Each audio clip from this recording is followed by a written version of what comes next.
Comment? Ouais. Eh bien voilà. Merci d'être là pour cette deuxième table ronde dont le thème est Inégalité contre égalité, une passion française. Alors j'ai une très bonne nouvelle pour vous, j'avais préparé une palanquée de citations, j'ai tout oublié à Paris, donc je vais vous en faire grâce. Je vais commencer d'abord par vous présenter nos intervenants. Donc vous venez de voir Jean-Paul Delevoye, qui est président du Conseil économique et social, je ne me trompe pas, et environnemental, pardon, et qui a été médiateur, il a été également médiateur de la République. Hein. Bon, alors je vais commencer par vous, Patrick Vivray, vous êtes économiste et philosophe, si je ne m'abuse, c'est ça? Je suis économiste citoyen, Micro. si je puis dire. Économiste citoyen. Hein, par du fait de tout le travail que j'ai fait à la Cour des comptes sur une autre approche de la richesse. Vous êtes membre de la Cour des comptes et vous avez été l'auteur de ce rapport en 2002, pardon, excusez-moi, je ne me rappelle plus du titre. Donc vous allez... Qui s'appelle Reconsidérer la richesse. D'accord. Voilà. Mais je ne suis pas économiste académique. D'accord. Mais, économiste citoyen, c'est très bien. Voilà. Ensuite, je ne présente plus, mais je vais quand même le présenter, Pierre-Henri Tavoyot, qui est professeur de philosophie à la Sorbonne et un des piliers des rencontres. Quel est le titre de ton dernier livre, Pierre-Henri? Le dernier paru, c'est avec Laurent Bazin, Tous parano. Pourquoi nous aimons-t-on les complots? Voilà. Et le prochain? Le prochain, ça va s'appeler Almanach pour le sens de la vie. Voilà. Petit almanach. Quel programme. Bon. Et je me tourne vers vous, Monique Cantos-Perber. Vous êtes également philosophe et vous dirigez depuis combien de temps vous dirigez l'École normale supérieure d'une poète? Je l'ai dirigée pendant 6 ans, mais je ne la dirige plus depuis quelques mois. Ah bah pour moi, vous y êtes toujours. Voilà, excusez-moi. Mais d'une certaine façon, vous avez raison.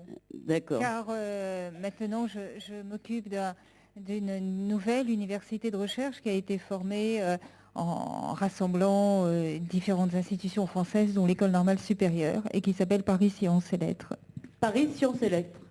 D'accord. Et qui est particulièrement axé sur les sciences humaines, la philosophie, les lettres, ou qui est... Non, est à la fois qui est pluridisciplinaire, une grosse partie scientifique, une importante partie littéraire, sciences sociales, et aussi une partie artistique importante, puisque les principales écoles de création artistique en font partie. D'accord. Eh bien, donc je vais quand même vous infliger, mais vraiment de façon décousue, puisque je vous dis, j'ai oublié mes notes à Paris, quelques remarques un peu en vrac, en réfléchissant en fait à ce thème qui nous occupe d'ailleurs très souvent dans nos discussions, qui nous a occupé beaucoup pendant la campagne électorale. Je me suis dit, dans le fond, intuitivement, avant de passer à une approche un peu plus savante, intuitivement, j'aurais 2 intuitions contradictoires à ce sujet. La première, je veux dire, nous sommes des hommes des sociétés démocratiques et intuitivement, nous pensons comme égaux. Voilà, nous pensons comme oui, des libres et égaux même, mais comme égaux les uns aux autres. Et en même temps, tout aussi intuitivement, nous nous rendons bien compte et nous savons bien que nous ne sommes pas du tout, en fait, évidemment, non seulement nous ne sommes pas semblables, ça, c'est certainement très heureux, mais nous sommes aussi inégaux en talent, en richesse, en capacité, et il faut bien nous débrouiller avec ça, d'autant plus que, dans le fond, aujourd'hui, l'égalité d'abord, plus personne ne discute, ou je ne crois pas, ou très peu de gens discutent l'idée que l'égalité serait un bien vers lequel il faudrait tendre, et c'est presque devenu un synonyme de justice. Voilà. Et ça, peut-être, il faudra quand même, il faudra peut-être pas le prendre comme une donnée, et peut-être aussi en discuter. Et il semble quand même qu'il y ait une spécificité française de ce point de vue-là. Je ne sais pas si on pourra en parler de façon très précise, mais on a quand même on a un peu l'impression que la France est un pays où on est non pas le pays le plus égalitaire du monde, ça je ne le crois pas, mais un pays où on est très très sensible à cette question. Alors est-ce que ça nous vient de Rousseau? Je me rappelle dans le discours sur l'inégalité entre les hommes. Hein. le discours sur l'origine de l'inégalité entre les hommes, dans le fond, pour Rousseau, l'inégalité, c'est le mal absolu, c'est la source du mal. C'est pas seulement, c'est vraiment, me semble-t-il, quelque chose d'assez profond, et peut-être qu'il nous en reste quelque chose. Mais je suppose que le titre de cette table ronde était quand même une référence à Tocqueville. Alors celle-là, je l'ai retrouvée, j'ai été la chercher sur Internet. C'est dans La démocratie en Amérique, tout le monde connaît, a étudié ce passage. Et je vous en livre juste quelques lignes. C'est la première et la plus vive des passions que cette égalité des conditions fait naître, c'est l'amour de l'égalité, dit Tocqueville. Donc l'égalité des conditions, c'est le mouvement des sociétés démocratiques, c'est un mouvement de longue durée, même si je crois que Patrick Vivray va contester qu'on irait vers plus, Jean-Paul Delevoye a donné des chiffres, je ne sais pas comment il faut les prendre, mais il me semble quand même que sur la longue durée, le mouvement des sociétés démocratiques tend effectivement vers cette égalité des conditions. Je finis avec Tocqueville, il dit « On ne s'étonnera donc pas que j'en parle avant toutes les autres. Chacun a remarqué, dit-il, que de notre temps, et spécialement en France, cette passion de l'égalité prenait chaque jour une place plus grande dans le cœur humain. » Alors, est-ce que c'est toujours aussi vrai? Est-ce que c'est une spécificité française? Et est-ce que dans le fond, ça doit être le but des sociétés d'aller vers plus d'égalité? Eh bien, pour commencer, je vais peut-être me tourner vers vous, Monique Cantos-Perber, si ça ne vous ennuie pas. Hein. Je suis tout à fait prête à changer mon fusil d'épaule si vous préférez ne pas intervenir tout de suite.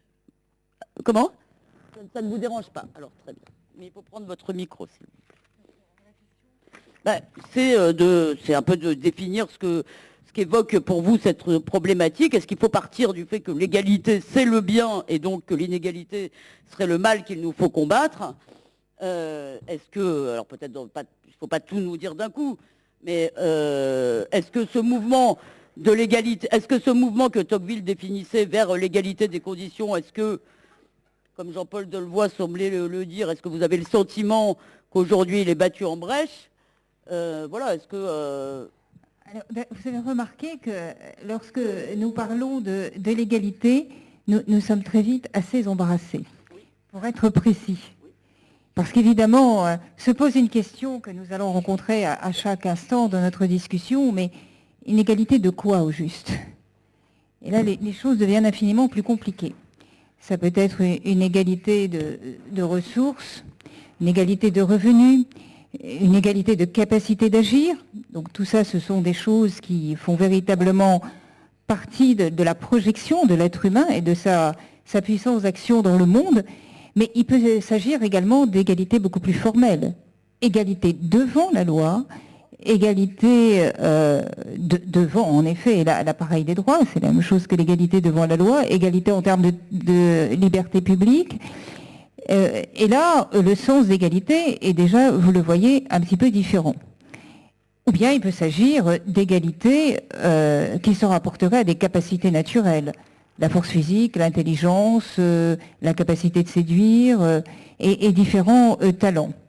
Et en fait, nous sommes très vite déconcertés lorsque nous essayons de proposer une définition ou une caractéristique qui pourrait être précise de ce qu'est l'égalité. Alors que faisons-nous? Eh bien, nous nous mettons à parler des inégalités. Et c'est d'une certaine manière inévitable. Alors, les inégalités, nous en voyons tout autour de nous et elles ne nous laissent absolument pas indifférents. Et sans doute, dans le monde d'aujourd'hui, leur présence est d'autant plus choquante, d'autant plus scandaleuse, d'autant plus inadmissible que nous vivons dans des régimes démocratiques, du moins dans nos pays développés, et dans des régimes où on nous dit que chaque individu, où qu'il soit né, quel que soit son milieu d'origine, quelle que soit son appartenance, a au fond une véritable possibilité de circuler dans la société, une véritable possibilité, s'il le souhaite, de se doter de fortes capacités d'agir. Il suffit d'observer la situation actuelle, et pour ce qui me concerne, je ne cesse de la considérer dans un domaine qui est tout de même un domaine tout à fait essentiel en matière d'avenir des personnes, qui est le domaine de l'éducation. Il est impossible de ne pas constater que cet espoir que nous avons eu, qui parfois a été réel en France, d'ouvrir tous les possibles à des enfants, quel que soit le lieu et la condition où ils sont nés, eh bien cet espoir est aujourd'hui une illusion. Nous avons affaire à une ségrégation scolaire et en termes d'éducation qui est tout à fait inquiétante. Donc l'éducation, nous la voyons. L'inégalité en termes d'éducation, nous la voyons. Elle est particulièrement choquante. Mais nous la voyons aussi par rapport aux capacités d'agir des individus. Certains individus sont, en raison du milieu où ils sont nés, où ils évoluent, privés d'une capacité de se projeter ou de penser à quoi ils pourraient avoir recours pour se doter de meilleures forces. Nous le voyons également en termes de travail. Certains individus terminent leur vie professionnelle complètement usés, brisés. D'autres, au contraire, vont continuer pour plusieurs dizaines d'années de vie avec de toute autre perspective. Donc ces inégalités sont très choquantes. Maintenant, je vais vous parler d'inégalité de quoi? Vous voyez à quel point, ou d'égalité de quoi, à quel point il est difficile de ramener toute cette palette d'inégalités qui nous donne un sentiment très fort que quelque chose ne va pas fondamentalement avec nos sociétés, à une conception stricte de l'égalité que nous devrions promouvoir.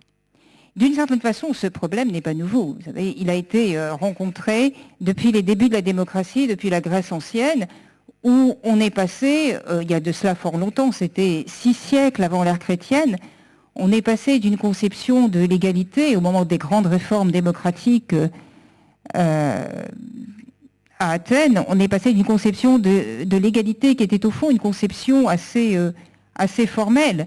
On prenait les tribus, on les divisait par 10, on prenait les temps d'exercice du pouvoir politique, on les divisait par 10, on prenait les espaces politiques, on les divisait par 10, et tout ça tournait dans une sorte d'extraordinaire alternance, de rotation, qui était au fond une équivalence formelle de l'égalité devant la loi, de l'égalité en termes d'accès au pouvoir politique et de représentation politique. Ça n'a pas duré très longtemps, et très vite, un autre modèle d'égalité s'est imposé, qui était beaucoup plus une égalité en termes de conditions de départ, et plus du tout en termes de capacité d'exercice concret de la vie politique. J'ajoute également que cet extraordinaire laboratoire expérimental de l'égalité, qui a déjà été mené il y a fort longtemps, se faisait dans un tout petit cercle, alors qu'une grande partie de la population, les métèques, les non-citoyens, les femmes bien sûr, étaient exclus du vivier de ceux qui pouvaient en profiter. Donc cette question est extrêmement ancienne, et il est vrai qu'elle nous amène tout de suite à nous interroger sur la question de savoir s'il n'y a pas une ambiguïté fondamentale dans le terme d'égalité. Parce que soit l'égalité se comprend au sens distributif, on donne de manière égale un certain nombre de ressources à des individus, alors égalité devant la loi, capacité d'agir, capacité d'accéder à une éducation, etc. Ou bien alors, et c'est tout autre chose, on interprète l'égalité de façon relationnelle, où il ne s'agit plus d'être égal devant quelque chose, ou égal devant ce que un tiers, en général un État-providence, nous donne, mais où il s'agit d'être égal à son voisin, ou égal à tous ceux qu'on trouve autour de soi, égal à ceux qui ont plus d'éducation ou moins d'éducation, égal à ceux qui ont plus d'argent ou moins d'argent. Et là, l'égalité prend quand même un tout autre sens. Ce n'est plus ce qui caractérise une capacité distributive ou redistributive d'une société qui se veut juste, mais c'est une relation entre les individus. Et là, on entre dans quelque chose de beaucoup plus difficile à contrôler, extrêmement difficile à définir et de très problématique, où en effet toutes les passions peuvent s'engouffrer. C'est pourquoi le titre qui a été donné à notre discussion, Égalité, inégalité, une passion française d'une certaine manière, est assez bien trouvé. Pourquoi toutes les passions peuvent s'engouffrer? Parce que dès qu'on se compare à autrui, vous savez que les passions humaines se déchaînent et tous les sentiments y passent. L'admiration, bien sûr, et le respect, cela va de soi, mais aussi l'envie et le ressentiment.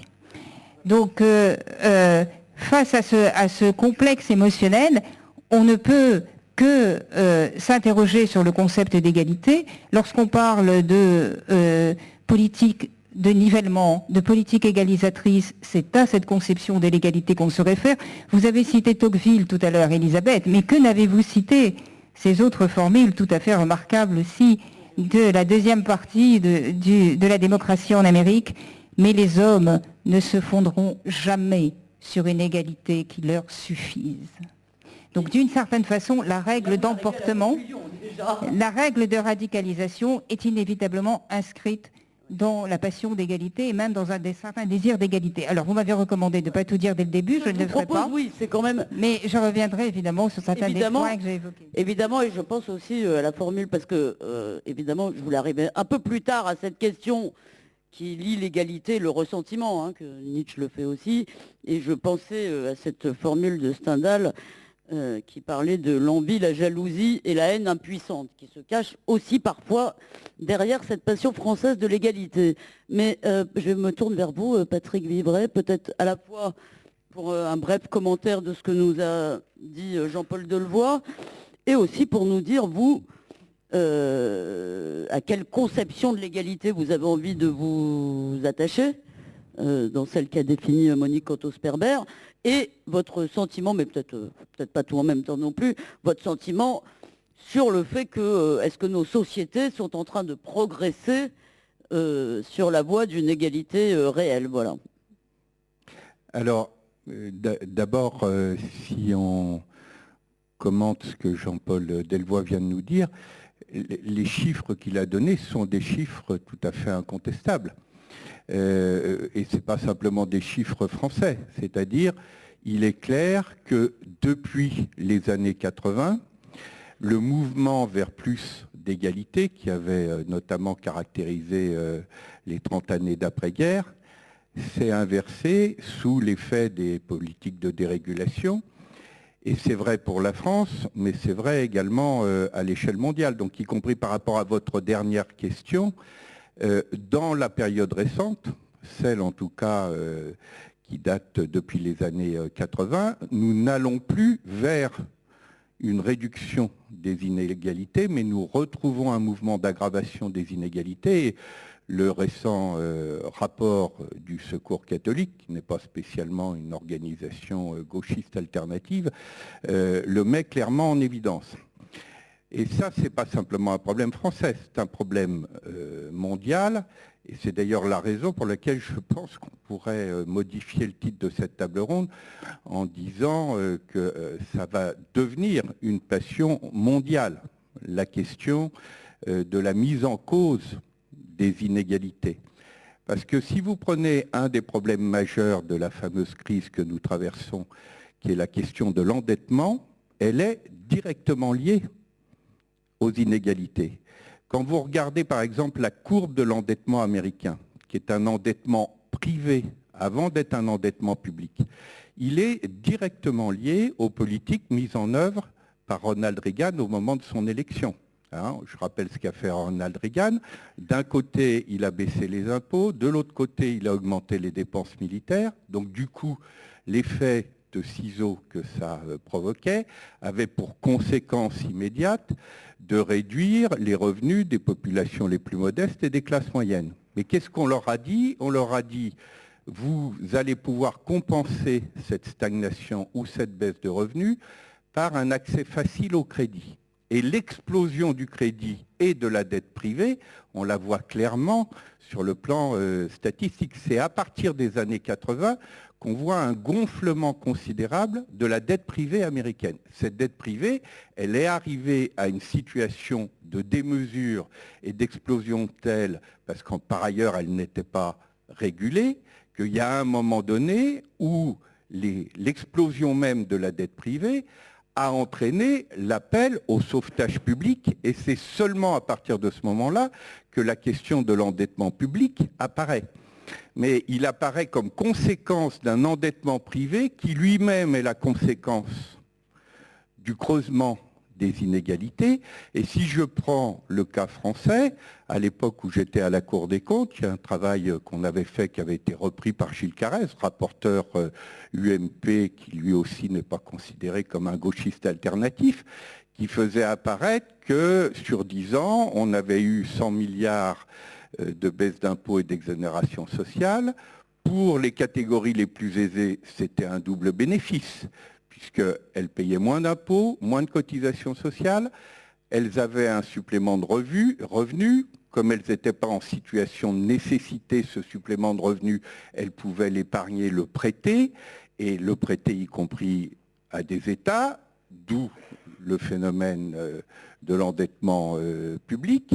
Donc double bénéfice pour les catégories les plus aisées et double peine pour les catégories les plus modestes, puisque évidemment elles recevaient moins en services sociaux, en services publics, puisqu'il y avait moins de revenus de transfert, et elles sont priées aujourd'hui, au nom de la fameuse crise, de contribuer via des programmes d'austérité à la résolution de cette crise. Ça veut dire une chose tout à fait fondamentale, c'est que l'essentiel de ce qu'on appelle la dette financière est en réalité de la dette sociale inversée. Il y a eu 40 000 milliards de dollars qui ont été transférés des revenus du travail vers les revenus du travail. 10% du PIB. C'est tout à fait considérable. Oui, du revenu du travail vers les revenus du capital.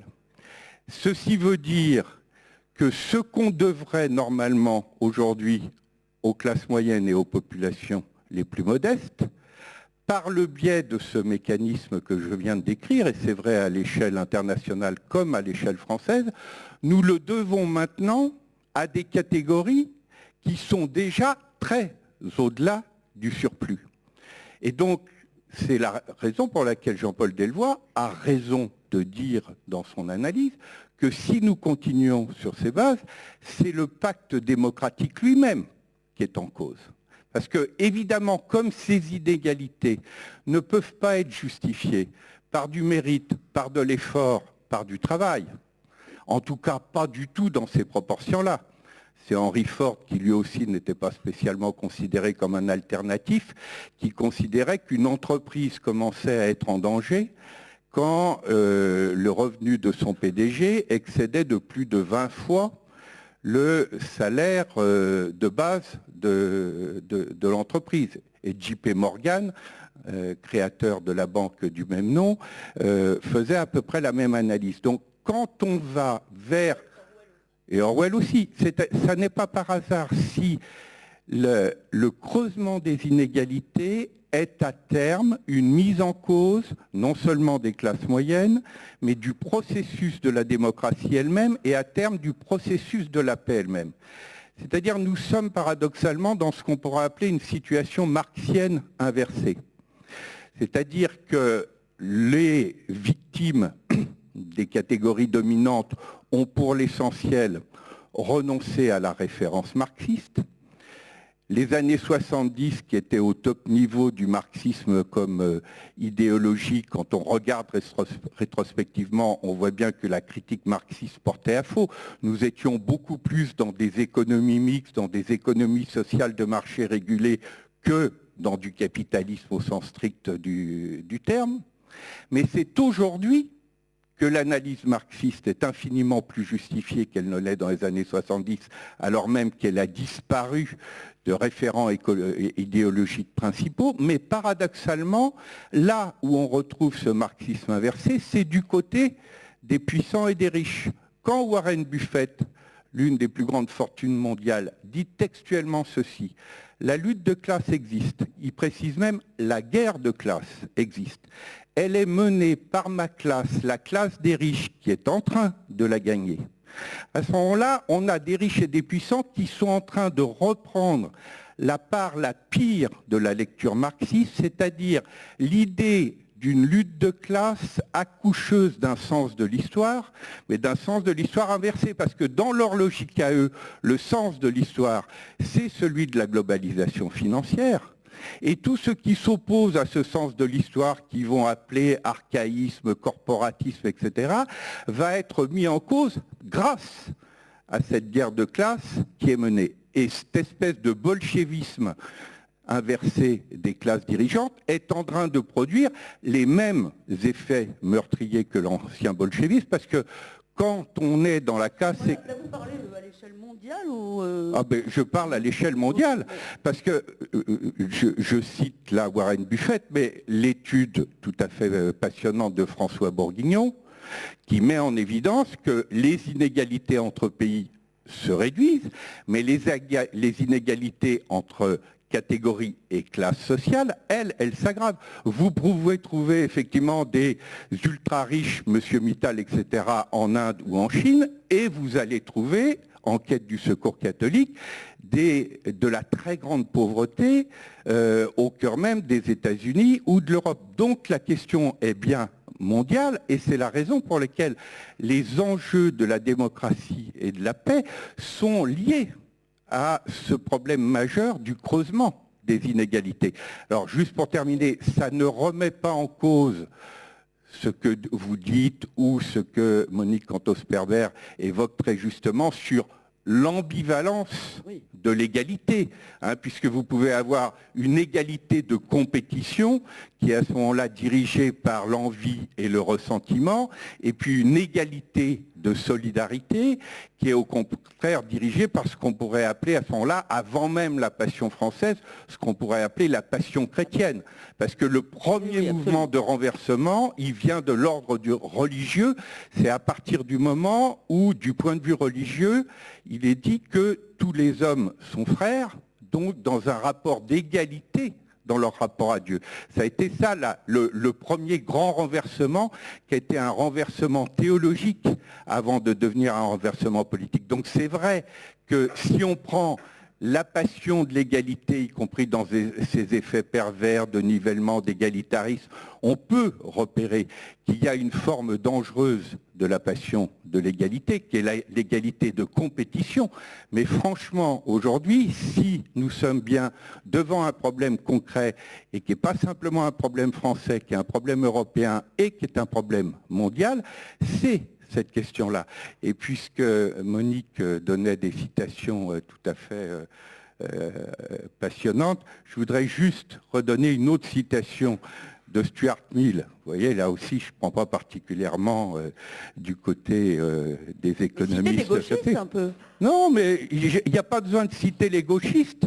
On est dans une telle situation où il suffirait d'être démocrate, républicain, pour simplement dire que nous allons vers des situations catastrophiques si on continue dans cette direction. Donc Stuart Mill disait ceci à propos de l'obsession compétitive, qui est directement en rapport avec la justification du mouvement de l'inégalité. J'avoue, disait-il, que je ne suis pas enchanté de l'idéal de vie que nous présentent ceux qui croient que l'état normal de l'homme est de lutter sans fin pour se tirer d'affaire, que cette mêlée où l'on se foule aux pieds, où l'on se coudoie, où l'on s'écrase, où l'on se marche sur les talons, et qui est le type de la société actuelle, soit la destinée la plus désirable pour l'humanité.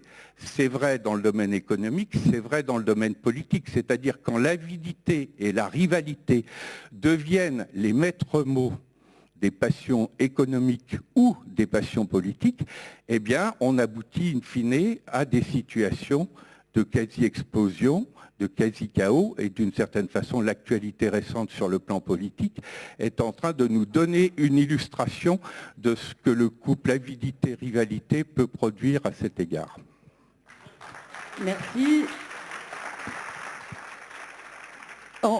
Peut-être il y a évidemment beaucoup de questions qui se posent et peut-être à un moment il faudra nous expliquer si vraiment, parce qu'on a tous un sentiment d'injustice terrible quand on a vu toutes sortes d'abus ces dernières années qui provoquent évidemment un sentiment d'injustice. Il reste quand même à démontrer qu'il suffirait d'appauvrir les pauvres, d'appauvrir les riches pour enrichir les pauvres. Mais peut-être... Pierre-Henri va nous donner un autre son de cloche, en fait. Essayer de complexifier peut-être encore un peu la chose. Donc, je suis désolé. Voilà, déjà...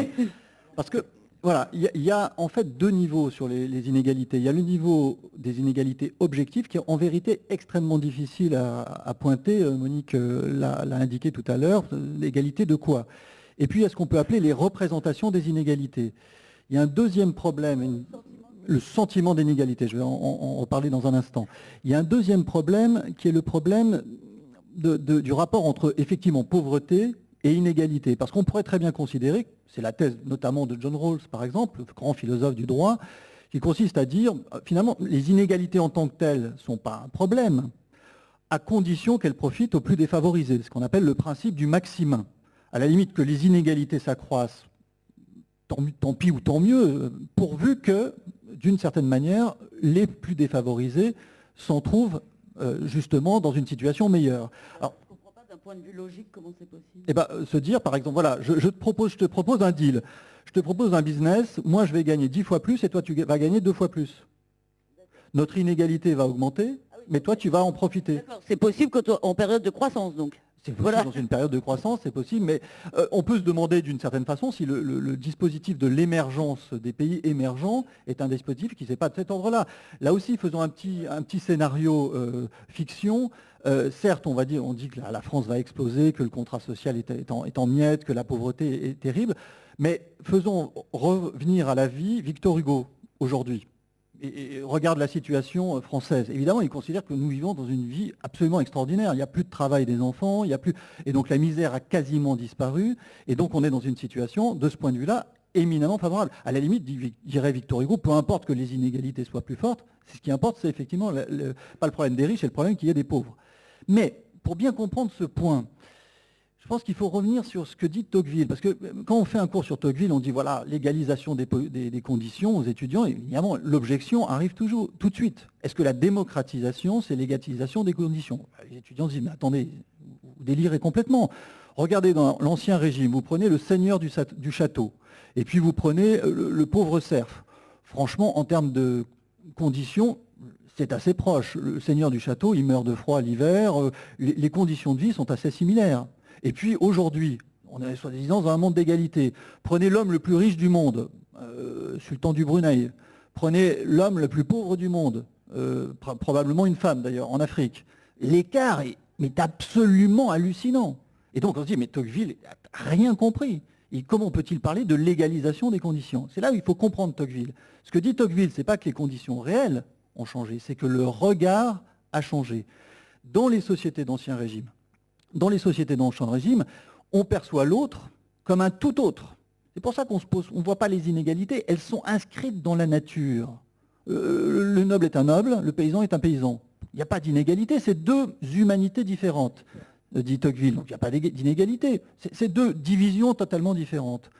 L'égalisation des conditions, c'est le moment où progressivement je commence à voir l'autre, quel qu'il soit, pauvre, riche, de quelque couleur de peau, comme mon semblable.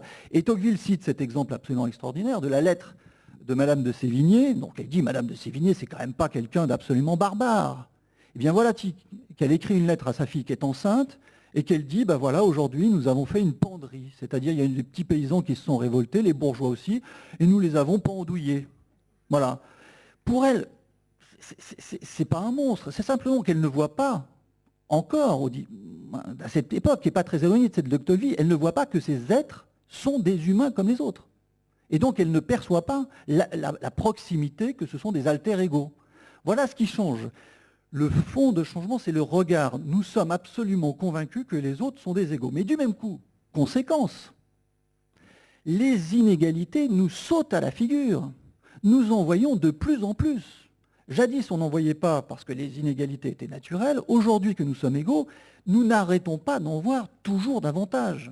C'est ça le problème, c'est que d'une certaine façon, un petit mot que j'avais dit, c'est trop de justice. Nous voyons de l'injustice partout, nous voyons de l'injustice dans les relations. Alors ça c'était classique, dans les relations socio-économiques, mais maintenant nous voyons de l'injustice dans le ménage. L'injustice ménagère, par exemple. Ah oui.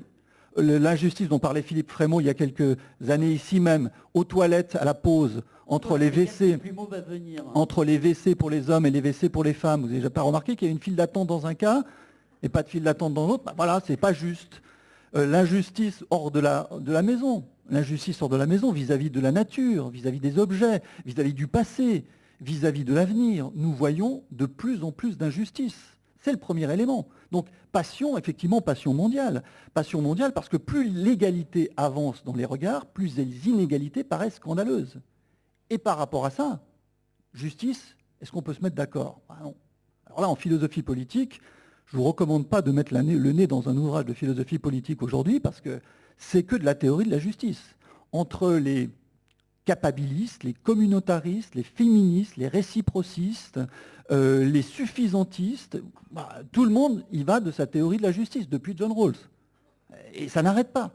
avec de trouver des modèles de plus en plus sophistiqués. Alors, c'est ça la difficulté, on est dans une espèce de dilemme sur le plan des représentations. Alors, j'ai encore 2 minutes. 2 minutes pour voir comment les Français réagissent à ça. Est-ce que c'est vraiment une passion française? Alors, il y a une enquête extrêmement intéressante que je voudrais vous citer, qui a été faite en 2011 par un groupe de sociologues, dont c'est une enquête sérieuse, pas un sondage, du sociologue d'ailleurs des collègues du GEMAS, de la Sorbonne, Michel Forcé et Olivier Galland. Donc c'est sérieux parce que c'est une enquête avec un nombre très important d'enquêtes, peu importe, ça, on s'en fout, ce sont des sociologues. Voilà, premier point, ça c'est très intéressant. 3 résultats, uniquement pour noter. Premier point, les Français ont le sentiment de vivre dans une société non seulement injuste, mais en plus de plus en plus injuste, et où les plus favorisés deviennent toujours plus favorisés. Voilà les premiers éléments du diagnostic. On pourrait dire, en effet, ça va craquer, ça va péter. Deuxième élément qui vient pondérer cette lecture, pas l'annuler, mais le pondérer. Les réponses révèlent un décalage important entre les inégalités perçues comme les plus fréquentes et les inégalités qui sont jugées les plus scandaleuses. Pour la France en tout cas, les inégalités les plus présentes, celles qui sont liées aux revenus, ne sont pas perçues comme les plus condamnables. La hiérarchie des salaires n'est pas fondamentalement mise en cause. A l'inverse, les inégalités considérées comme les plus insupportables, celles qui touchent la discrimination éthique ou par le genre, ne sont pas celles qui sont identifiées comme les plus fréquentes. Donc déjà, un petit décalage.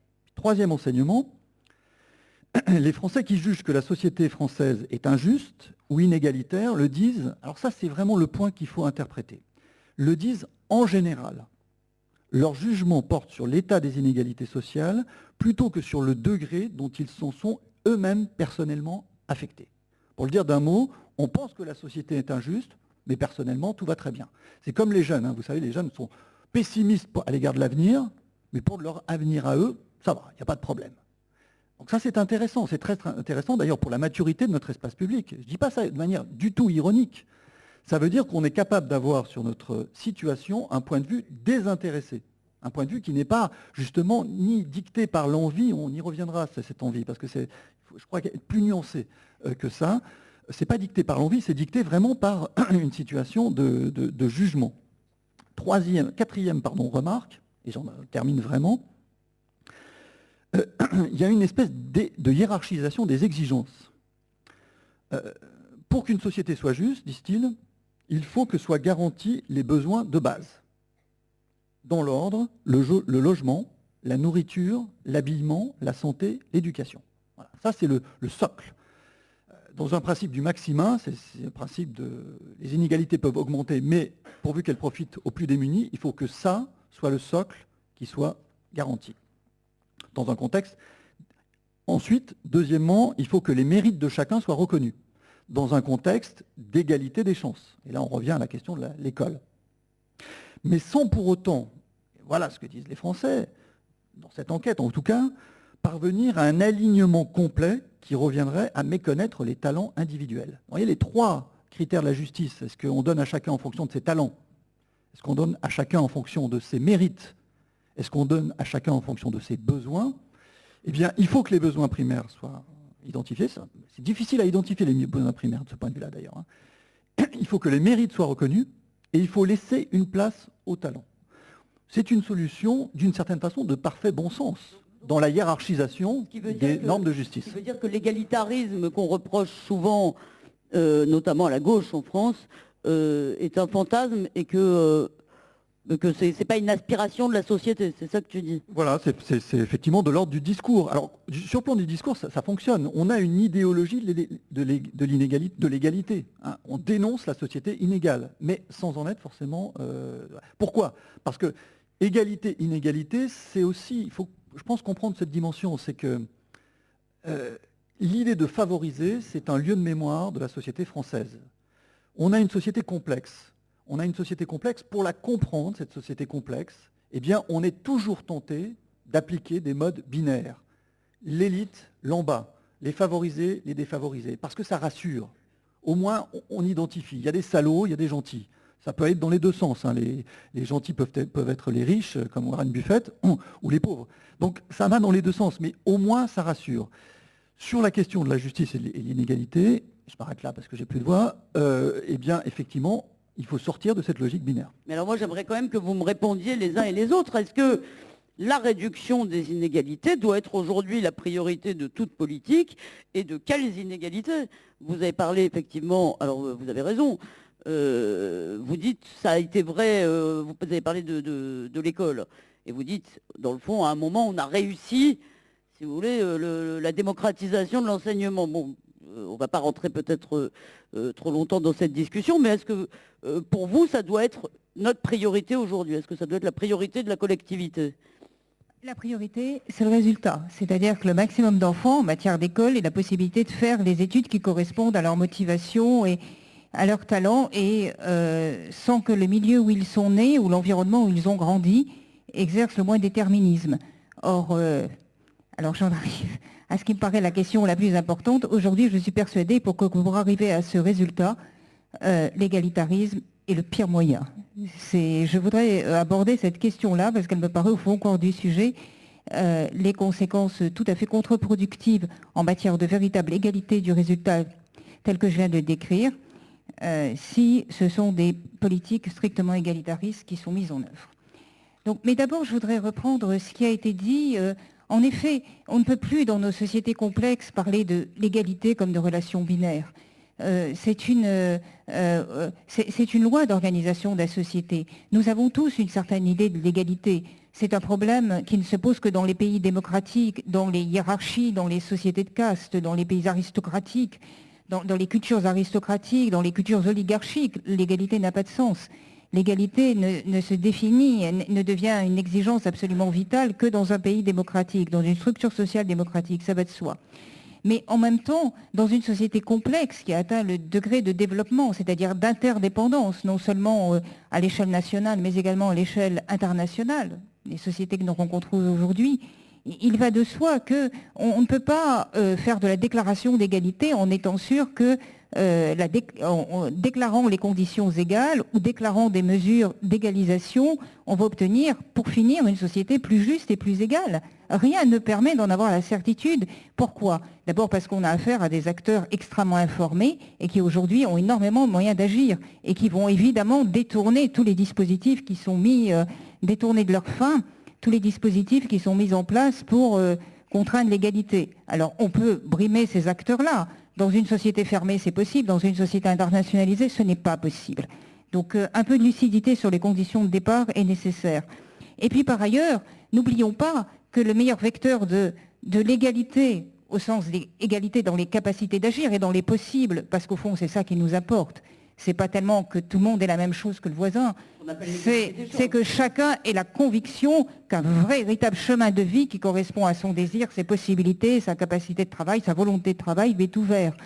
Eh bien, pour obtenir ça, il n'est pas du tout sûr qu'une société dite égale, mais qu'est-ce que ça veut dire, soit le meilleur moyen d'y parvenir. En effet, on le voit très bien en matière économique. On a eu beaucoup de débats récemment sur les politiques de l'offre ou les politiques de la demande. On sait aujourd'hui qu'augmenter le pouvoir d'achat des Français, ça va très certainement profiter aux économies qui ne sont pas celles de la France, des économies des pays environnants. Et certainement pas celles de la France, parce qu'aujourd'hui, avec plus de pouvoir d'achat, les Français n'achètent pas plus français. Donc d'une certaine façon, ça n'a aucun impact sur le dynamisme économique français. Alors on parle de politique de l'offre, mais on voit à quel point elles sont difficiles à manier également. Vous voyez à quel point la notion de redistribution, d'incitation est aujourd'hui extrêmement complexe, et il faut avoir conscience du fait que lorsqu'on veut obtenir des résultats en termes de société juste, la déclaration ou le volontarisme doit être vraiment sévèrement questionné. Ça peut avoir des effets très positifs, ça peut aussi avoir des effets contre-productifs. Est-ce qu'il n'y a pas un problème justement qui est lié à la place dans le discours, dans la mobilisation politique de cette thématique de l'égalité? On dira peut-être quand même un mot après, oui, mais alors hors des problèmes économiques, de ce qu'on appelle le mariage pour tous. Ce qui est la chose la plus fondamentale, c'est la capacité à créer une société juste, au sens où une société où il n'y a pas une disparité de conditions, trop excessive, où il n'y ait pas en effet des menaces tout à fait réelles comme celles qu'a décrites Patrick Vivray, qui sont à prendre tout à fait au sérieux. On est en train d'entrer, étant donné la stratification sociale, économique et financière qui se dessine à l'échelle du monde, dans une période d'instabilité extrêmement dangereuse. Et là, je partage tout à fait l'analyse que vous avez faite. Mais en même temps, il est très important de garder la conviction d'une société ouverte. Or, une société ouverte, c'est une société où chacun, pour circuler, et modifier sa condition. Donc, j'insisterai sur la nécessité qu'il y a à concevoir l'égalité en termes de dotation d'atouts, dotation de capacités, et tout ce qui permet à un individu aujourd'hui d'avoir la possibilité de se sentir, au fond, maître de son avenir ou de son destin. C'est loin d'être le cas parce qu'encore une fois, dans la position où je suis, je constate les effets d'un déterminisme social que je ne pensais plus à l'ordre du jour. Alors, un point pour terminer, il va de soi que, quant à moi, je considère qu'un des moyens de mettre en œuvre l'égalité, c'est de faire confiance aux individus, de respecter leur liberté et de les responsabiliser. Pierre Leroux disait en 1830, la liberté et l'égalité sont deux pistolets braqués l'un contre l'autre. Nous n'avons pas encore parlé du conflit qui intéresse beaucoup tous les philosophes politiques entre la liberté et l'égalité. C'est peut-être pas le lieu de le faire, j'attire quand même votre attention que la volonté d'égalitarisme très vite se heurte à quelque chose de tout à fait fondamental, qui est la défense de la liberté de la personne. Toutes les tentatives de radicalisation de systèmes égalitaires que nous avons pu observer l'ont montré. Vous savez, il y a une manière très simple de créer l'égalité, c'est au fond, le grand idéal utilitariste. On agrège tout et on divise de manière égale. Là, on a une règle d'égalité parfaite, mais on tue totalement ce principe de séparation des personnes et de liberté qui est absolument fondamental. Alors, je vous ai parlé d'un contre-exemple tout à l'heure. Aujourd'hui, en matière scolaire, on vante l'égalité. C'est-à-dire, comme l'a dit notre ministre, notre souci n'est pas de faire réussir, de faire qu'on ait de bons élèves ou de faire que l'école marche et de faire réussir les élèves, c'est de faire en sorte qu'aucun élève n'échoue. Alors, je vous avoue que ça me préoccupe un petit peu ce genre de déclaration parce que ça me paraît poser le problème de manière un petit peu inadaptée. Nous avons, en matière scolaire et d'éducation primaire et secondaire, affaire aujourd'hui à une situation extrêmement diversifiée culturellement.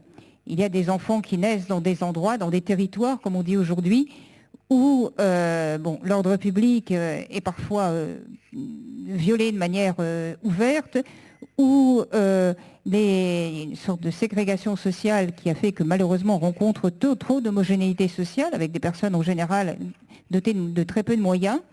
Et malheureusement, pour les proviseurs d'écoles primaires, les directeurs d'école ou les proviseurs de lycées dans ces territoires, la situation est très difficile. Notre système d'éducation primaire et secondaire est régi par un système qui, comme le disait Pierre-Henri, est quand même qui prend d'abord en compte le collectif. Donc très, très général, très, très soucieux d'appliquer partout les mêmes règles. Et qui s'oppose radicalement à une forme d'autonomie laissée au chef d'établissement. Or, il est certain, à mes yeux en tout cas, que lorsqu'on met en place des équipes pédagogiques extrêmement responsables, qui affrontent des situations extrêmement difficiles, il faut leur faire confiance et leur laisser une marge d'autonomie, que ces responsables, en faisant évidemment l'hypothèse qu'ils sont compétents, puissent définir eux-mêmes les moyens de mettre en œuvre leur politique éducative, étant donné la situation difficile dans laquelle ils se trouvent. Et il n'est pas sûr que l'égalitarisme au sens de l'indifférencialisme, c'est-à-dire partout pareil, parce que c'est quand même une des figures françaises de l'égalitarisme, sans prendre en compte la particularité des situations, sans prendre en compte l'individualisation aussi, la responsabilisation de certaines politiques, je ne pense pas que ce soit le meilleur moyen de conduire pour finir à une véritable égalité des capacités. Dans l'enseignement supérieur, il en est la même chose. Vous savez que nous n'avons pas aucune orientation réelle, aucune sélection, comme on dit, à l'entrée en premier cycle. Le résultat est un échec massif à la fin de la première année de licence. Quand on suit les parcours des jeunes qui ont été ainsi orientés dans l'enseignement supérieur sans savoir à quoi ça correspondait, sans peut-être toujours en avoir les capacités ou le désir, on ne peut que considérer qu'un système un peu plus différencié, doté de très grandes capacités de circulation et de mise à niveau, aurait été en termes de résultats des formations infiniment plus juste et pour finir plus égalitaire. Mais vous avez raison parce que Mais justement, après, je vais quand même poser la question à Patrick Vibret, parce que est-ce que c'est là où on n'atteint pas quand même vraiment les dangers, disons, d'une notion qu'on brandit un peu trop à tout bout de champ. Moi, je me rappelle, il y a très peu de temps, alors déjà, après le collège unique, qui a été quand même un peu le désastre qu'on sait, il y a des gens qui voudraient maintenant qu'on passe le lycée unique.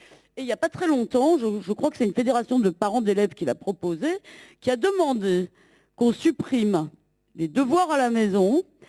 Attendez, il y avait quoi? Il y avait 3 trucs. Les notes, bien sûr, qui sont très inégalitaires. Et je ne sais plus quel était le 3e. Et les examens, je ne sais plus. Le redoublement, merci. Et je me rappelle en avoir débattu avec ma camarade d'empoignade, Clémentine Autain, et elle me dit, mais c'est incroyable, les devoirs à la maison, c'est vraiment dégueulasse, parce qu'il y a des gens qui, eux, n'ont personne pour les aider à les faire. Je dis, peut-être ce serait bien d'essayer de trouver des solutions pour cela, mais pourquoi est-ce que tu veux priver ceux qui les font? Pourquoi est-ce que tu veux les en priver? Eh bien, parce qu'elle m'a répondu vraiment comme ça, elle m'a dit, parce que au moins, ce sera plus juste. Alors là, quand même, Patrick Vibret, je me tourne vers vous, puisque dans le fond, vous êtes un peu le représentant des gauchistes, ici, que vous ne citez pas. C'est une blague. Voilà. J'agiterai la clochette la prochaine fois que je ferai une blague. Non, mais je me tourne vers vous, parce qu'on a un peu dérivé sur l'école, mais il me semble que c'est quand même fondamental, ça c'est vrai, on sera probablement tous d'accord là-dessus. Est-ce qu'il n'y a pas quand même un risque là, si vous voulez, de voir ce qu'on appelle dans le langage commun le nivellement par le bas? Alors, vous savez, moi je suis dans beaucoup de mouvements de citoyenneté partisan de ce qu'on appelle la construction des désaccords, parce que la plupart du temps, ce qui est toxique dans un débat, ça n'est pas le désaccord ou les désaccords, c'est le malentendu, c'est le soupçon, c'est le procès d'intention. Un certain nombre d'organisations politiques qui devraient apprendre la construction des désaccords aujourd'hui. Eh bien, si je reprends le débat que nous avons, moi je ne suis pas en désaccord sur un certain nombre d'éléments que vient d'évoquer Monique, elle le sait d'ailleurs. Moi, j'appartiens à un courant de philosophie politique qui a été la gauche démocratique et autogestionnaire, qui s'est opposé à tous les mouvements de gauche totalitaires. Et donc, ce que Monique Cantos-Pervers définit comme l'égalité, comme accès aux potentialités créatrices dans une société ouverte, j'en suis complètement d'accord. Mais franchement, aujourd'hui, est-ce que la question principale, ce qui menace le plus, aussi bien la France que l'Europe que le monde, est-ce que c'est vraiment la menace de l'égalitarisme? À l'école, franchement, oui. Non mais attendez, nous partons au départ d'un débat où le cœur du débat, c'est ce qu'on a vu à travers les statistiques rappelées par Jean-Paul Delvoye, c'est ce que je rappelais du point de vue des statistiques mondiales et notamment américaines, c'est-à-dire le creusement des inégalités de revenus. Alors, c'est pas pour fuir le débat sur l'école, mais quand vous avez du creusement d'inégalités sur l'essentiel, vous avez ensuite des effets de protection, qui s'appellent par exemple le corporatisme, qui sont des effets de protection par rapport à un creusement des inégalités. On peut tout à fait dire, et je suis prêt à le dire sur ce terrain, que ces effets de protection eux-mêmes sont pervers. Mais il faut quand même remonter à la première des causes. Et la question que vous posiez en introduction à partir de Rawls, qui est à quelles conditions est-ce que des inégalités sont acceptables? Et effectivement, elles sont acceptables si elles finissent par bénéficier aux plus faibles. Ça, c'est vrai si on applique ce qu'on appelle la théorie du ruissellement, c'est-à-dire si les revenus des plus riches se trouvent de fait réinvestis dans l'économie réelle et finissent par bénéficier aux catégories les plus pauvres. Mais ce qui se passe avec l'économie spéculative et la démesure de l'économie spéculative, c'est que ça ne fonctionne pas comme ça.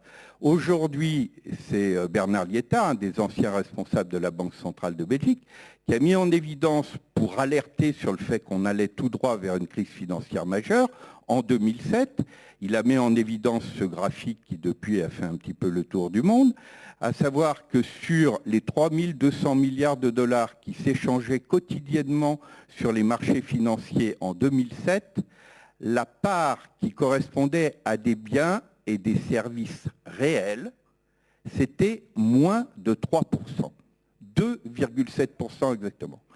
Quand vous avez une telle démesure de l'économie spéculative, ben évidemment, les catégories les plus riches, elles ne vont pas réinvestir dans de l'économie réelle. Elles ne vont pas aller dans de l'emploi, dans des activités qui, in fine, vont servir à la question, et je vais revenir sur ce point qu'évoquait Pierre sur les besoins vitaux, par exemple. Parce que si vous avez, par exemple, des retours sur investissement de 15% et davantage, vous n'avez pas intérêt à investir dans une économie réelle où le retour sur investissement va être de l'ordre de 3%. Donc le cœur de tous les dérèglements aujourd'hui, il faut quand même le rappeler, il n'est pas dû du tout à des dépenses publiques ou sociales excédentaires, ce qui ne veut pas dire qu'il n'y a pas des gaspillages, qu'il n'y a pas des doublons, etc. Le cœur du problème, il est lié au dérèglement majeur de la sphère financière. Nous avons une économie casino mondiale qui n'a même pas les règles du casino, à savoir les plafonds de jeu et les interdits de jeu quand vous êtes en face de tricheurs.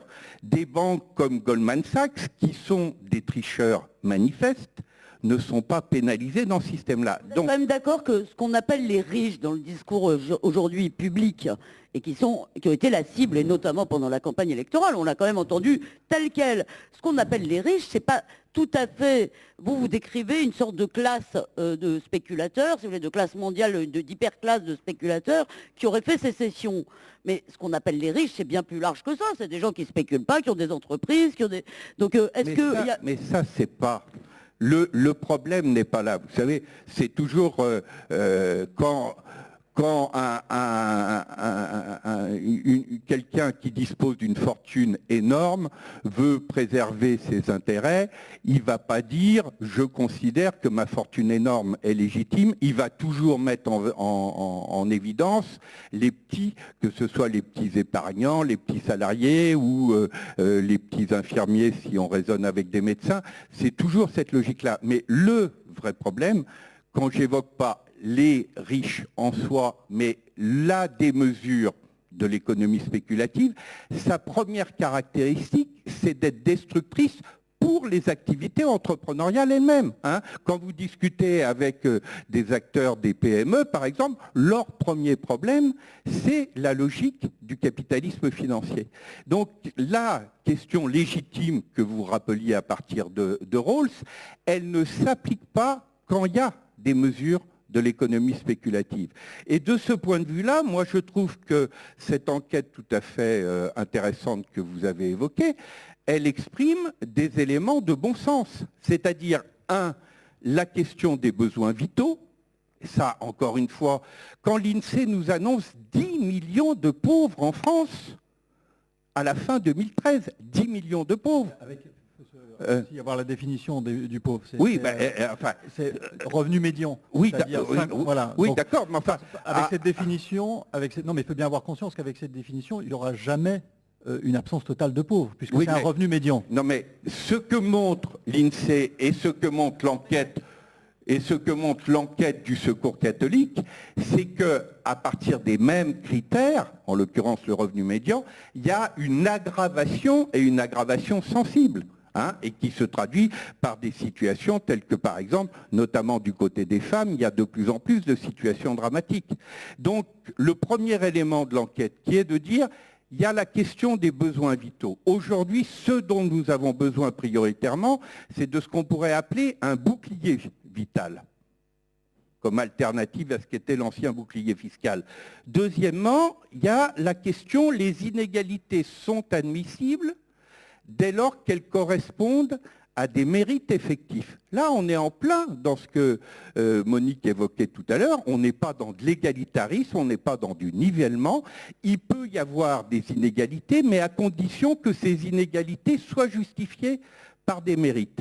Et ça, pourquoi pas? Simplement, on arrive avec des situations auxquelles on n'a pas l'habitude de penser, parce que vous avez par exemple une étude très intéressante de la New Economic Foundation qui met en rapport les contributions des différentes professions avec les revenus qui lui sont associés. Et bien, cette enquête, elle arrive à dire la contribution apportée par une personne qui est par exemple dans des métiers de nettoyage est une contribution extrêmement forte par rapport au coût de cette personne dans une société, alors que l'autre bout de la chaîne, quand vous prenez par exemple l'exemple des traders, ils ont un coût considérable quand on prend non seulement leur salaire, mais plus encore leurs primes, leurs stock options, etc., pour des effets qui sont beaucoup plus destructeurs que contributeurs. Donc si on applique vraiment la question du mérite,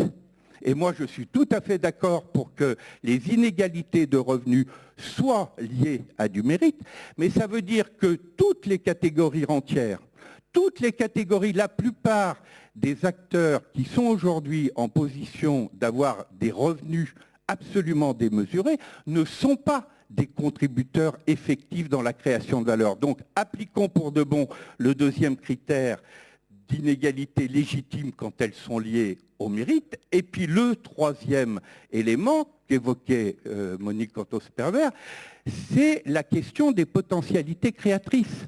Et ça vaut pour l'école comme pour tous les autres éléments du système social. La grande question, c'est de sortir de l'obsession compétitive. Parce que quand vous êtes dans une obsession compétitive, vous prenez une salle comme celle-ci et vous dites, je m'intéresse simplement aux 5 personnes les plus importantes de la salle. Vous vous rendez compte la perte de potentialité créatrice? Au passage, c'est encore pire si on dit simplement « je m'intéresse qu'au premier », y compris si vous découvrez après que le premier est un tricheur, vous avez ce qu'on pourrait appeler le théorème de Lance-Armstrong, et vous êtes bien embêté si les deuxièmes et troisièmes s'avèrent également être des tricheurs. Donc la vraie question, c'est effectivement celle des potentialités créatrices, celle qu'Amartya Sen pose avec les capacités, c'est ce formidable terreau de potentialité créatrice qu'effectivement on ne va pas traiter sur le mode du nivellement et de l'égalitarisme, mais qu'on ne peut traiter que si on arrête d'être dans l'obsession compétitive.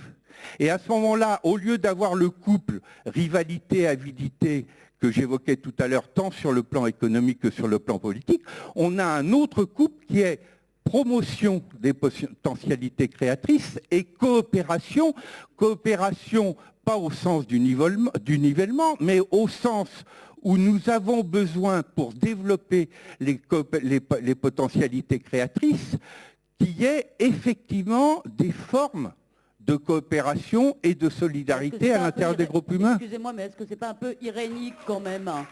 Est-ce que c'est pas un peu irénique cette idée? Est-ce que c'est pas irénique? Mais à chaque... Non mais si nos sociétés ont été capables de rebondir après la Seconde Guerre mondiale, c'est parce qu'on a été vers des stratégies de ce type. On n'a pas supprimé la compétition aussi comme moteur. Non mais attendez, il y a une différence. Vous savez, très souvent, c'est intéressant le sens des mots. Vous prenez un mot comme concurrence. Eh bien, concurrence, ça veut dire courir ensemble. Donc normalement, la concurrence, si on la respectait vraiment, c'est de l'émulation coopérative. Il y a des différences entre les coureurs, mais on s'assure que tous les coureurs restent dans la course. Mais quand ce qu'on appelle concurrence, c'est de la guerre économique où les perdants sont exclus de la course, alors à ce moment-là, l'économie, au lieu d'être pacificatrice, d'être dans le sens de ce que Montesquieu avait théorisé sous le nom de doux commerce, l'économie elle-même devient guerrière et la propédeutique guerrière de l'économie crée à terme les conditions de la guerre à l'intérieur même du politique. Et ça, c'est le danger majeur. Je vois que Pierre-Henri Piaf... Non, parce que je pense qu'on est... effectivement, on avance vraiment dans la discussion parce qu'on comprend Je crois qu'il y a un point qu'il faut encore bien régler, c'est qu'on bascule constamment d'une échelle à l'autre. Soit on parle de la situation française, soit on parle de la situation du monde. Et les problématiques sont en effet très différentes entre une société qui est très protégée et où malgré tout l'égalitarisme dans certains domaines, notamment celui de l'école, est une menace, et la problématique mondiale, où là, on est plutôt dans une logique de où sont les règles, alors même que, effectivement, les pays émergents, eux, ne sont pas très favorables à des règles, avec des arguments qui ne sont pas non plus négligeables, en disant, écoutez, vous avez détruit vos règles à vous quand vous avez voulu faire la croissance, et maintenant qu'on veut faire notre croissance et émerger, eh bien, vous nous imposez des règles. Et donc, il y a une situation, en effet, d'inégalité, de rythme, parce que dans un pays émergent, les inégalités paraissent secondaires dans la mesure où, précisément, la dynamique est très positive. Et tout le monde ne progresse pas, mais on a le sentiment que tout le monde progresse. On sait très bien, quand on essaye de mesurer le bonheur, que ce qui compte, ce n'est pas tellement le bonheur à l'instant T, c'est la perspective d'être heureux ou d'une amélioration du sort. C'est comme ça qu'on peut dire qu'on est heureux. Ce n'est pas tellement d'être heureux à l'instant T, c'est d'être sûr que demain, ça ira mieux qu'aujourd'hui. Dans les années 50, les Français étaient beaucoup plus heureux qu'aujourd'hui. Parce que précisément, les perspectives de développement étaient formidables. Donc voilà, et là on change de niveau. De ce point de vue-là, c'est vrai que la question de la marchandisation et la financiarisation, de la dérégulation, là, en total accord, produit des effets d'inégalité sans bénéficier aux plus défavorisés, c'est absolument incontestable. Donc là, je pense qu'on est vraiment, c'est un diagnostic qui est tout à fait juste. Mais là où on peut nuancer les choses, néanmoins, c'est que le phénomène de la marchandisation en tant que tel est un phénomène qui est assez complexe, en vérité, à identifier. Il y avait un grand historien qui s'appelle Karl Polanyi qui avait parlé de la thèse du désencastrement du monde. C'est une thèse absolument fascinante. Il disait, voilà, jadis, dans les sociétés traditionnelles, en haut, il y avait la religion ou la philosophie, c'était l'ordre suprême. Ensuite, il y avait la politique, on va dire. Puis en dessous, il y avait l'économie. L'économie, c'était vraiment la logistique, ça n'avait aucun intérêt. Et dans l'histoire du monde, les choses se sont totalement inversées. L'économie est passée en tête, la politique, franchement, réduite quasiment à l'économique, et puis alors la philosophie, n'en parlons pas, la religion, c'est tout à fait secondaire. Les choses se sont inversées. Donc lecture de Polanyi d'une marchandisation totale du monde, et avec une vision extrêmement pessimiste. Alors là où c'est intéressant, c'est qu'il y a aujourd'hui des sociologues qui nuancent ce point, avec un argument, alors là, qui revient vraiment sur notre question de l'argent, de manière très, très, très profonde, et notamment une qui est absolument formidable, qui s'appelle Viviana Zelizer, qui est une professeure de sociologie aux États-Unis, et qui s'intéresse à la signification sociale de l'argent. Parce que quand on a de l'argent, effectivement, l'argent n'aplatit pas tout. Imaginez que vous ayez l'héritage de votre arrière-grand-mère, amassé euro par euro, voire franc par franc à l'époque. Eh bien, quand vous le recevez, cet argent, vous n'allez pas en faire n'importe quoi. Vous allez consacrer à des choses qui vous paraissent importantes.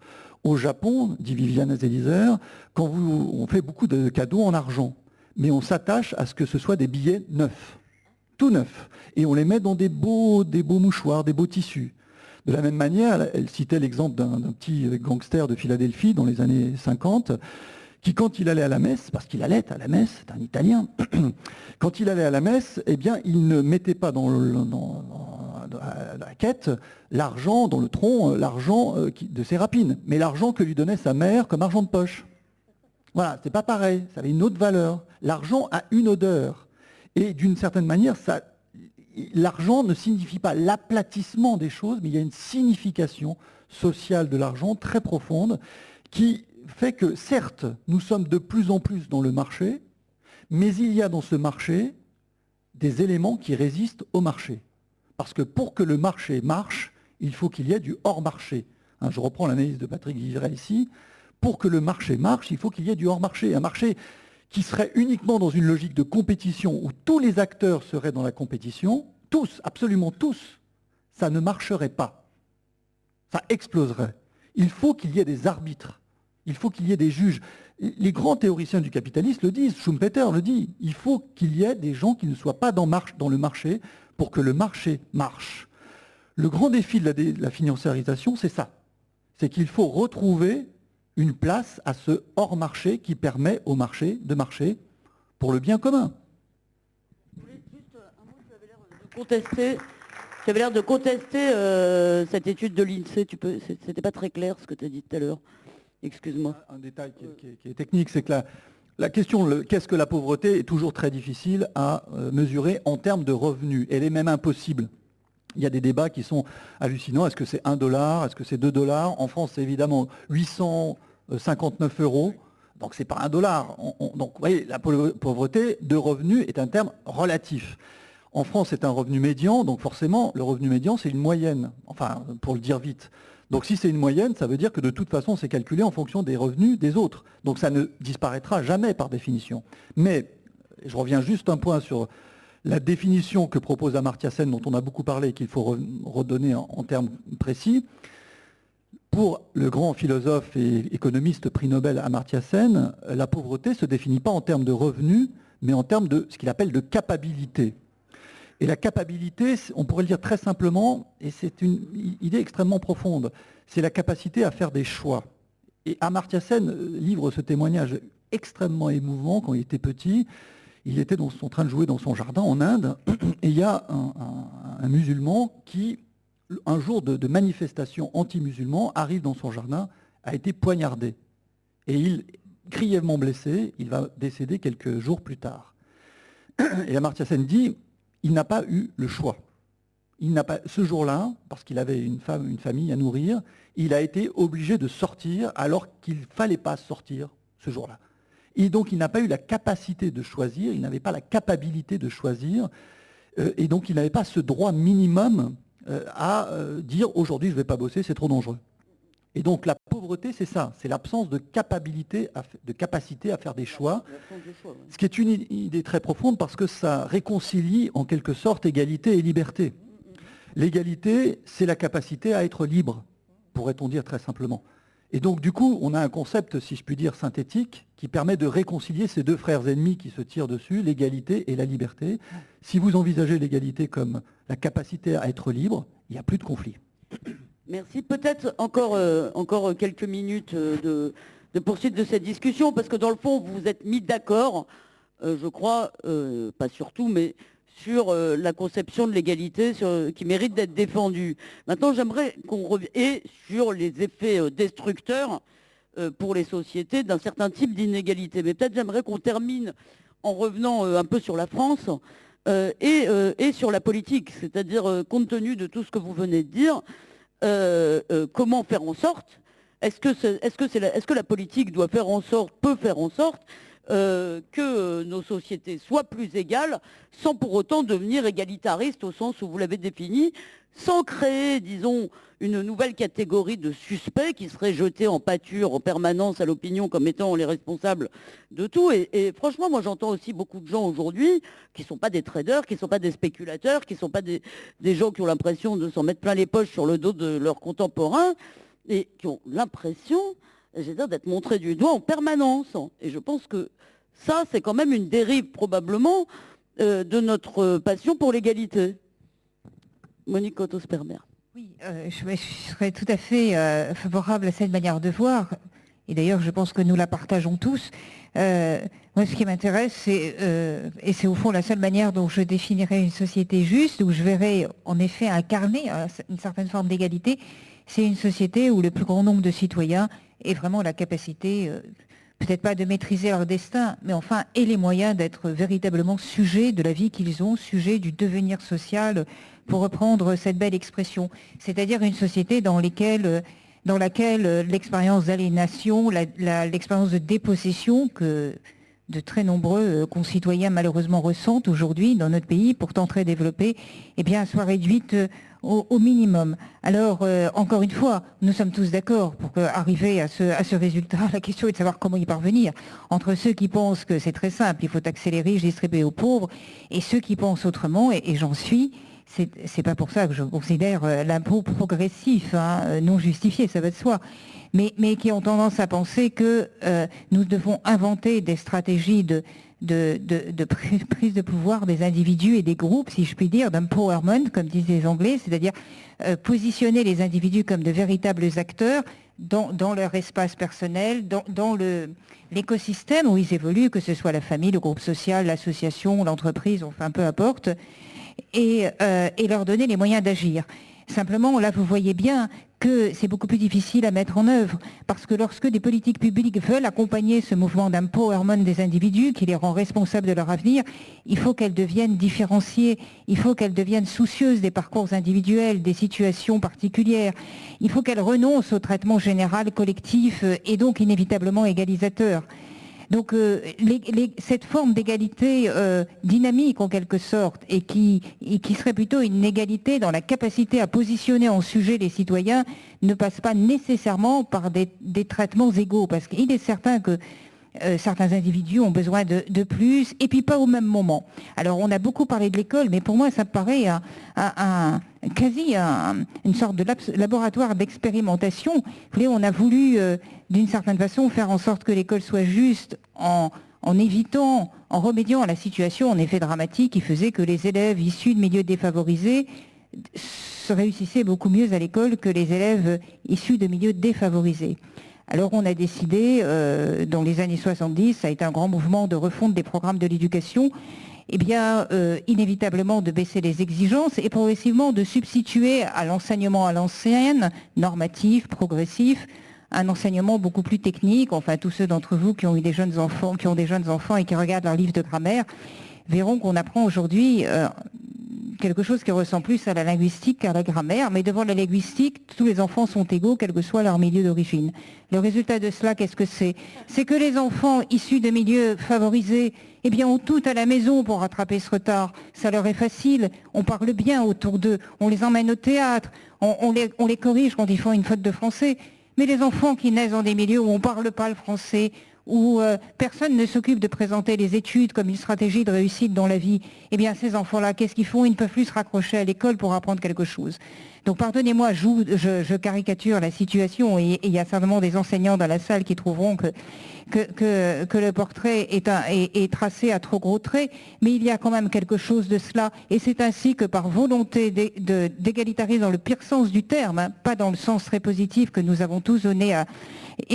notre belle méritocratie française est en train de devenir une épouvantable oligarchie.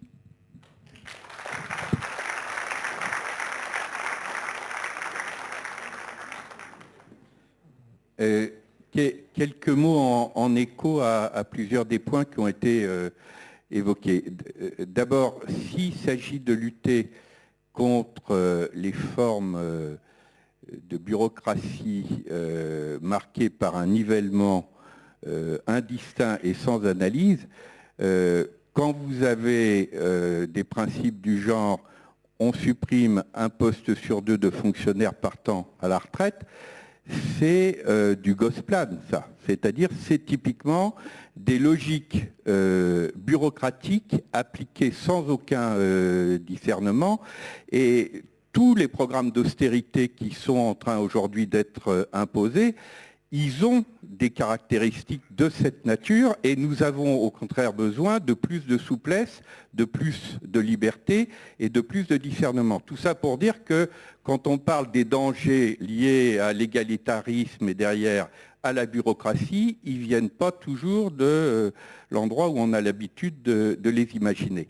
Alors ensuite, je voudrais revenir sur un point important que vous évoquiez, qui est pauvreté absolue, pauvreté relative. Parce que c'est vrai que les chiffres dont on dispose définissent une pauvreté relative par rapport au revenu médian, mais l'information importante, je la rappelais, c'est que la progression dans des pays qui sont par ailleurs des pays riches de cette pauvreté-là est une indication extrêmement grave, et elle finit par produire, y compris des effets de pauvreté absolue. Hein, vous regardez tous les reportages qu'il y a actuellement, quand vous avez des personnes, par exemple le nombre de familles dans le 93 et de familles avec enfants qui dorment dans leur voiture, le nombre de personnes qui sont obligées d'aller maintenant au resto du cœur. Bon, le nombre de personnes qui se retrouvent dans des situations de détresse où la question des besoins vitaux est directement mise en cause. Donc à ce moment-là, il y a un seuil où la pauvreté relative, elle finit par toucher des éléments de pauvreté absolue. Et puis sur les points que vous évoquiez à partir d'Amartya Sen et qui rejoignent aussi les préoccupations de Monique Cantos-Perber, si nous considérons effectivement que la question des capacités, ce qu'on pourrait appeler en français des potentialités créatrices, est la question centrale. Alors à ce moment-là, il faut revenir aussi sur une autre inégalité qui correspondait à la toute première question de Monique quand elle disait « mais inégalité de quoi ?» L'une des inégalités fondamentales, celle sur laquelle par exemple j'ai été amené à travailler au moment de ma mission sur la richesse, c'est l'inégalité sur ce qu'on appelle richesse, sur ce qu'on appelle valeur, sur ce qu'on appelle activité. Par exemple, vous venez d'avoir une étude de l'INSEE qui met en évidence qu'il y a un tiers d'heures de travail domestique supérieur au travail au sens économique et statistique du terme. Mais ces 60 milliards d'heures de travail domestique, elles sont considérées comme de l'inactivité. Voilà une formidable inégalité. Toutes les activités bénévoles qui ne donnent pas lieu à production dans la sphère marchande. Du point de vue de la comptabilité nationale, par exemple, elles sont considérées comme de l'inégalité et de l'improductivité. Donc ça, c'est une inégalité qui est tout à fait fondamentale parce que des personnes qui sont créatrices de valeur au sens où ils sont capables de prendre en charge leur propre vie, de créer de la valeur au sens originel du mot valeur. Valeur, ça veut dire de la force de vie. Soit de la force de vie physique, c'est pour ça qu'on va parler d'un corps valide, soit de la force de vie psychique, c'est pour ça qu'on va parler d'être valeureux, par exemple. Et la question fondamentale de la création de valeur ou de la création de valeur ajoutée, c'est comment on crée de la force de vie. Et inversement, la destruction de valeur, c'est partout où il y a destruction de la force de vie, que cette force de vie soit naturelle du côté des écosystèmes ou qu'elle soit humaine. Quand des organisations polluent leurs nappes phréatiques et leurs écosystèmes, c'est la destruction de valeur. Quand le taux de suicide dans une entreprise lié à de la souffrance au travail est trop important, c'est de la destruction de valeur. Eh bien, nous ne pouvons repérer cette inégalité-là et créer des conditions telles que tout être humain, toute organisation créatrice de valeur au sens de force de vie soit reconnue et pas simplement une petite partie des acteurs dont on va dire qu'ils sont créateurs de valeur sous prétexte que c'était une valeur qui va prendre une forme monétaire. Ça, nous ne pouvons réussir les potentialités créatrices et les capacités que si nous reconnaissons que la création de valeur peut prendre bien d'autres formes que la forme de production de valeur au sens marchand du terme. Je te revient l'honneur de conclure, mon cher. Je suis très honoré. Le sentiment que j'ai après ce que vous avoir entendu, c'est alors évidemment l'idée d'une complexification, mais vraiment absolue. C'est-à-dire qu'il nous faut 10, 100, 1000 fois plus de réflexion pour justement ce qui allait de soi et ce qui ne fait pas l'objet d'une réflexion fasse l'objet d'une réflexion. Et alors la mise en valeur, parce qu'on peut dire, comme je disais tout à l'heure, il y a de l'argent qui est en fait du gratuit, du symbole, du sacré, et il y a aussi du gratuit qui est de l'argent. C'est vrai que par exemple le fait que les grands-parents puissent aller chercher les enfants à l'école, c'est du gratuit, mais c'est du marchand. Et notamment Viviana Zelizer, pour la citer encore une fois, elle a raconté comment, au moment de la chute des tours des Twin Towers aux États-Unis, comment les indemnisations se sont faites. Comment on a payé? Alors les entreprises d'assurance qui étaient là, elles disaient ah oui, j'ai perdu mon beau-frère, je l'aimais beaucoup, sa vie n'avait aucun prix, bien sûr, je l'aimais beaucoup. Bon, mais l'assureur dit combien ça coûte. Ah ben, il me rendait service parce qu'il venait tondre la pelouse le week-end. Ok, $500. Puis il venait bricoler à la maison. Ok, $1000, etc., etc. Et on calculait les indemnisations. Donc la vie humaine n'a aucun prix, mais en même temps, on peut la calculer. Et donc, vous voyez, on rentre dans une logique qui est évidemment beaucoup plus éclairée, beaucoup plus lucide, des externalités positives ou négatives, comme on dit, c'est-à-dire des effets induits, mais en même temps qui n'a pas de fin. C'est ça la question, c'est qu'il nous faut une espèce de lucidité sur l'ensemble de la société, sur l'ensemble du climat, sur l'ensemble de la nature, qui est une vision quasiment prométhéenne. J'aimerais vous entendre là-dessus. Franchement, c'est plus une vision que j'appellerais de qualité démocratique. Parce que effectivement, ceci oblige à ce que la délibération, le discernement sur ce qui fait valeur, moi je me suis aussi occupé d'évaluation de politique publique, donc la question de l'évaluation de la richesse comme de l'évaluation des politiques publiques, elle est centrée sur la délibération sur ce qui fait valeur. Est-ce que ça ne va pas faire une bureaucratie de la comptabilité? Non. Voilà. Ça ne fait une bureaucratie que si vous voulez à tout prix rentrer dans la quantification de la valeur. Ça crée des conflits en même temps. Mais vous prenez un... Voilà, mais je vais être obligé d'interrompre. Mais si je peux me permettre, Oui. il y a un retour à l'origine de la comptabilité qui peut nous aider. Il suffit de se poser la question, que veut dire le mot bénéfice? Le mot bénéfice, ça ne veut pas dire profit financier. Bénéfice, ça veut dire bienfait. Et ça s'oppose à maléfice. Pourquoi? Parce que ça nous vient de la comptabilité du salut, à l'époque de l'économie du salut, c'est-à-dire où la grande question, c'était de savoir comment on évitait la damnation éternelle.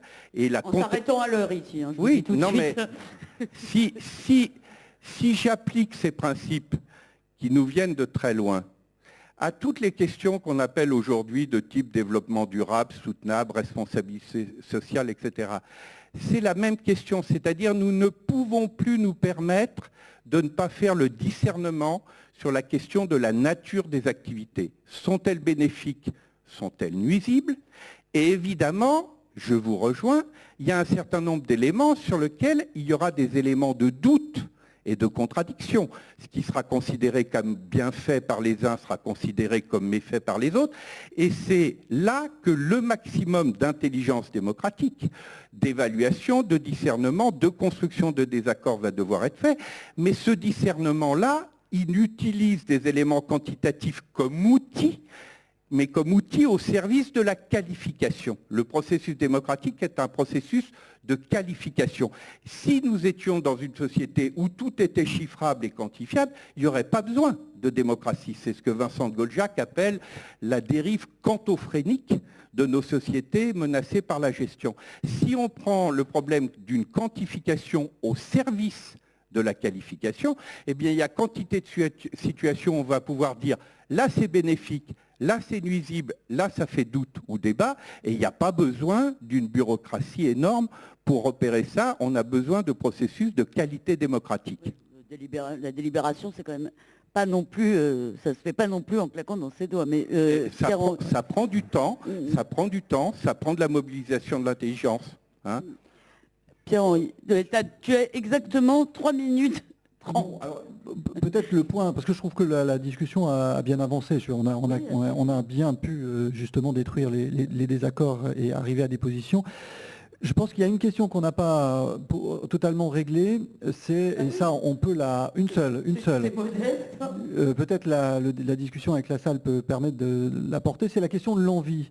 Parce qu'il y a deux thèses possibles sur la situation, disant voilà, aujourd'hui que les gens se voient comme plus égaux, c'est la thèse de Tocqueville, eh bien l'envie ne peut qu'augmenter. C'est-à-dire plus on est égaux, plus on est envieux.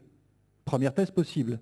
Et puis il y a une autre thèse, c'est ça qui, moi, me satisfait davantage. C'est-à-dire que j'ai le sentiment que l'envie, malgré tout, dans nos sociétés démocratiques aujourd'hui, a fait infiniment moins de dégâts que dans les sociétés du passé.